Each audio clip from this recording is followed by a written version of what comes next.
On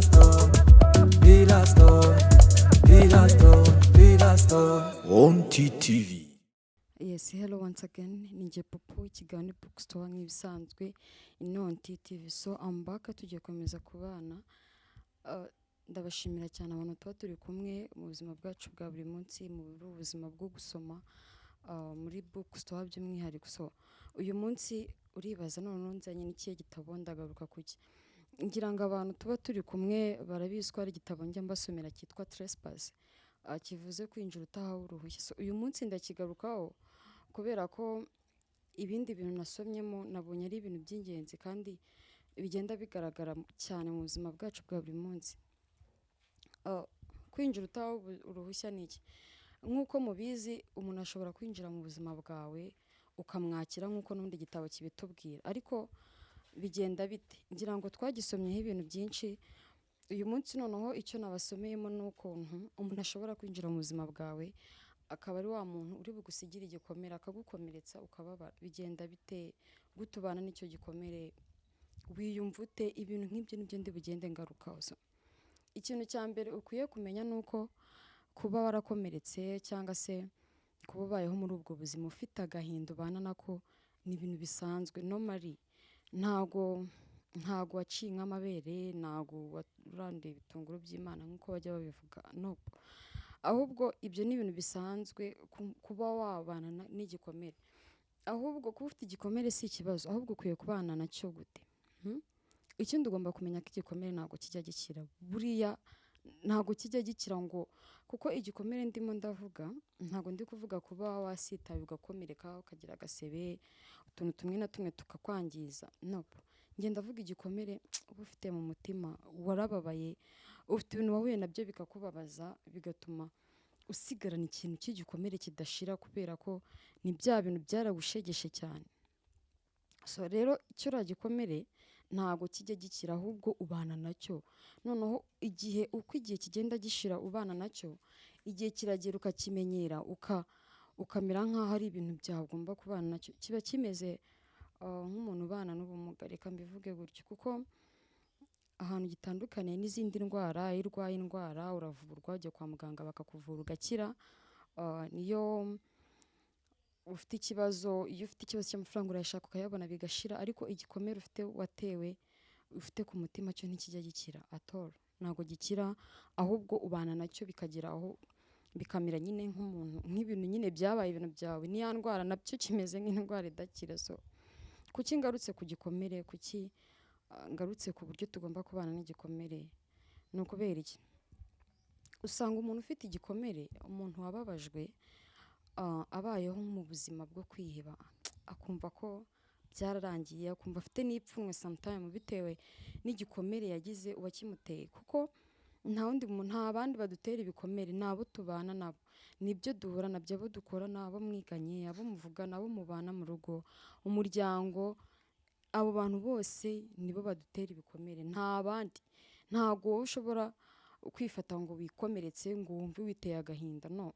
So ugasanga rero kubera igikomere yatewe, niba ari umuntu wawe wa hafi aguteye igikomere, niba ari umuntu muhorana, bikaba byanagutera ipfunwe ukumva ko byakurangiranye, no. Ahubwo icyo nshaka kubereka ni iki? Nshaka kubereka ko ibikomere wagize, agahinda ufite, ari byo bintu bikwiye kukubera nk'urwego rwo kugira ngo ukomeze utambuke, uzagere hejuru, uzagere ahandi hantu heza. So muri no minsi, muri kino gihe abantu bafite depression, bafite agahinda gakabije bitewe n'ibyo banyuzemo.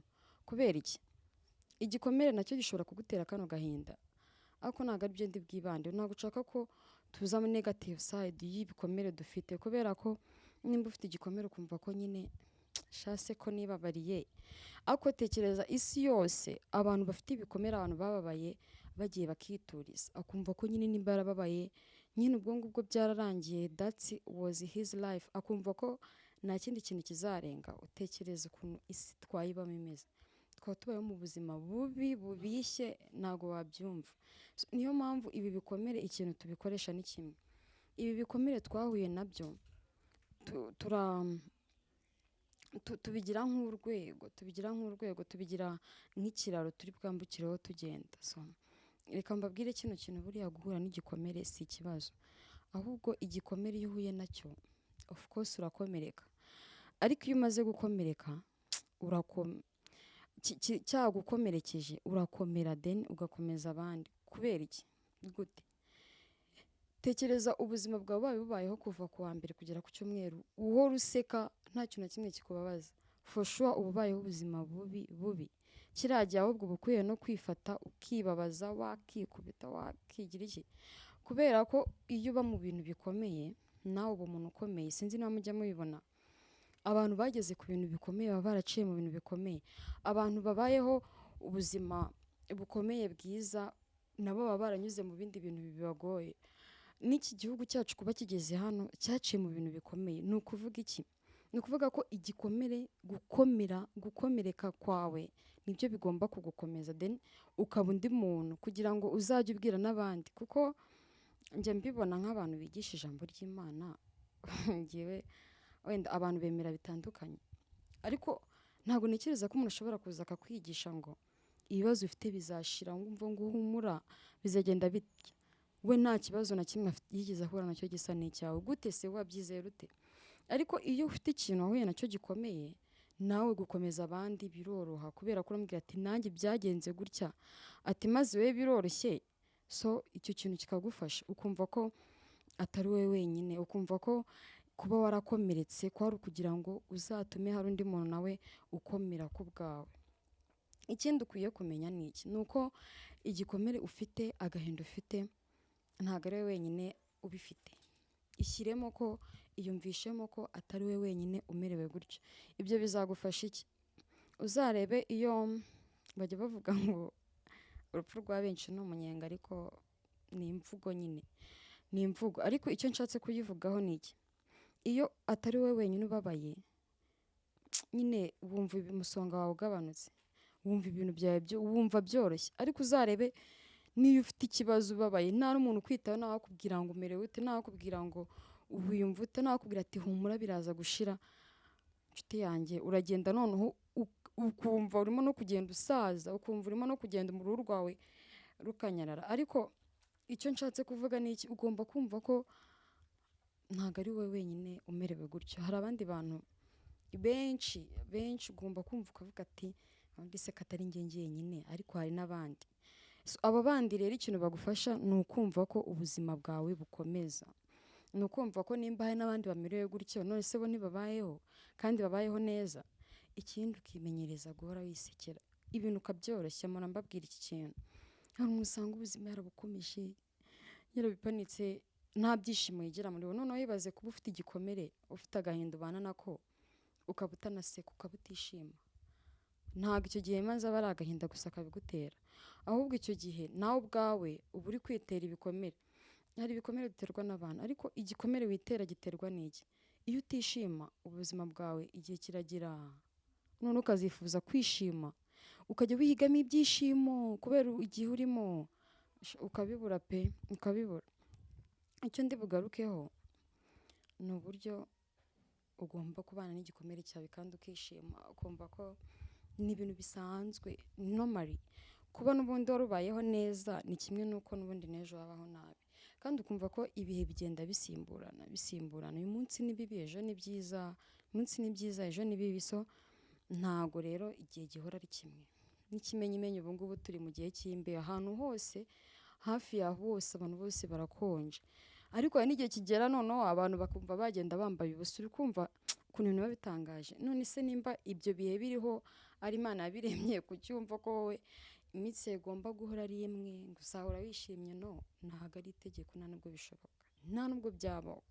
Ahubwo ugomba kumenya ngo niba mbabaye ndagerageza kuwishima, niba nishimye ndenjoyinga ibyishimo byanjye. So ikindi kintu nababwira ni uko igihe ntuzavuge ngo igihe kizagera kino gikomere cyanjye gishire, ngo igihe kizagera aka gahinda kandi mo gashire. Wapi pe, ndakubwiza ukuri ntabwo bishoboka. Ahubwo ikintu kikubaho ni kimwe, ugomba kumenya ko igihe ntabwo gikiza igikomere. Ntabwo uvuga ngo ngiyo ugize igikomere ngo hagashira imyaka ngo 10, ubundi biba bimeze sinzi the way can I say this, biba bimeze nk'ukuntu umuntu aba abayeho afite like reka tuvuge nk'izi ndwara zidakira, ugira aho ngaho ukumva uroroye ukagira ngo warakize. Ndakubwiza ukuri ntabwo uba wakize, ahubwo nyine ibigwaye agahenge, noneho then ukenjoyinga ku gahenge ubonye, yazongera nyine ikagushyira hasi ukagenda. Ntabwo rero bimeze nk'izi ndwara uvuga ngo igihe kizagera ngo basi noroherwe. No, igikomere ntabwo ariko kimeze inshuti yanjye. Igikomere cyo ni cya kintu kiguhoraho nyine pe, ukabyirengagiza ukishima ugakora iki, ariko ntabwo bikwiyeho kugifite, kuko iyo uhuye n'ikintu gishobora kwibutsa cya kintu wahuye nacyo urakomereka. Ngaho rero ibaze nimba wenda, kananga urugero rworoshye, niba warakomerekejwe n'umuntu kandi mugomba kubana ubuzima bwawe bw'iteka ryose, umugore wawe, umwana wawe, kuko umwana na nyina ntabwo bajya batandukana. Uwo muntu se urukumva iki gikomere cyawe kizakira gute se kandi wakiguteye uhora umubona? Ahubwo icyo gihe wiga kubana nawe kandi ukumva ko nta cyabaye, usibye ko ntabwo bizabura ko akanazakora ukibuka ko ubwo buzima urimo ko umerewe gutyo bitewe nawe, ntabwo bizabura.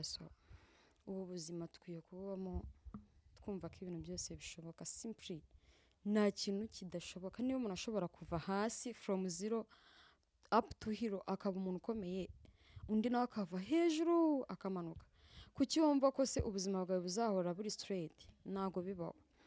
Ibyo bikomere ufite, ako gahinda ufite, ntabwo ari wowe wenyine. Ubwo buryo wiyumva hari n'abandi babwiyumvamo. Icyo kintu cyo ukizirikana, bityo bigutera imbaraga zo kumva ko ejo n'ejo bundi ubuzima bugomba gukomeza kandi ukabaho neza neza cyane. Ntabwo rero kuba warabayeho nabi aho hahise hawe, ubutaha nzagaruka turebe ukuntu ahahiseho umuntu abantu wahuye nabo bashobora kukubangamira, ariko kuba umuntu yarinjiye mu buzima bwawe si byari ikosa ryawe. Kuba warakomeretse ntibyari ikosa ryawe, ko nta kintu wihamagariye, nta muntu wihamagarira ibintu bibi, ahubwo kuba utabasha kwihangana no kubana n'icyo gikomere niryo kosa ryawe, ni wowe urimo kwiyangiza. Icyo nshaka kubigisha ni kimwe, nkaho ukurikira bookstore by'umwihariko, ntabwo ukwiye kubaho wumva ko ibintu byarangiye kubera ibintu waciyemo, ahubwo ukwiye kubaho wumva ko ibintu waciyemo ari byo bikwiye kuzamura, kuko ubundi ibintu twaciyemo ntabwo nta kindi kintu bidufasha usibye kuduha experience. Like iyo wagize igikomere, ubundi hari umuhanga nkunda cyane yitwa Sadhguru, ni umuhinde, yavuze ijambo rikomeye aravuga ngo iyo ubundi umuntu aciye mu gikomere, iyo umuntu akomeretse, iyo umuntu ababaye, akuramo ibintu bibiri, either akuramo experience cyangwa se agakuramo igikomere. Ariko ubundi abantu benshi bakuramo gukomereka kumva ko ababaye, ariko ndagira nkwigisha wumva bookstore, reka ntukajye ukura mu bibazo wahuye nabyo, ntugakuremo agahinda, ntugakuremo ibikomere, ahubwo jya ukuramo experience. Jya wumva ko nyine kwari kugira ngo bicemo, kugira ngo wige experience, ugire ubundi bumenyi wunguka muri ibyo bibazo waciyemo, then bizagufashe kugera hejuru. Ikintu nasorezaho mbibutsa n'ababeshye, ibibazo dufite byo ni byinshi, nta nubwo bizashira, ahubwo reka twige kubana nabyo kugira ngo ubu buzima bukomeze, kuko ntabwo buri burangire ejo nk'uko bajya bavuga ngo isi irarangiye. Ubuzima buzakomeza, ahubwo uzabukomezamo ubayeho gute? Narangiza nkubaza ngo ibibazo waciyemo, agahinda ufite, ibikomere ufite, utekereza ko kuba warakomeretse ubuzima bwawe bwarangiye, cyangwa ubuzima bwawe bukwiye gukomeza kandi neza gute uzabubaho? What I was telling you was this: for sure, to be wounded is a very difficult thing. When you are wounded, when you have a wound in your heart, you become weak. When you are weak, you can't do anything. When you can't do anything, you can't even achieve anymore. What you have to know, what you have to make sure for is this: whenever you meet with something which can hurt you, you have to think twice. Please take care of yourself. Think about your future. Think that tomorrow you will live and live well. Not like when you have a wound, when you become a wounded, you already die. Not like that, but that wounds will helps you, will allows you up to the future, and you will live in a future way. So in this world, in this day life, we really need to live in a good life where we have to live with this wound. So as we have a wound, it's the thing which has to give us experience of this life. And I think that whenever we have experience, you are strong in this life. So guys, I really like you. I appreciate everyone who takes time to watch us. So please keep following us, keep subscribing. Your like, your share, your comment, it's our motivation. Guys, thank you. Let's meet the next day. Ciao.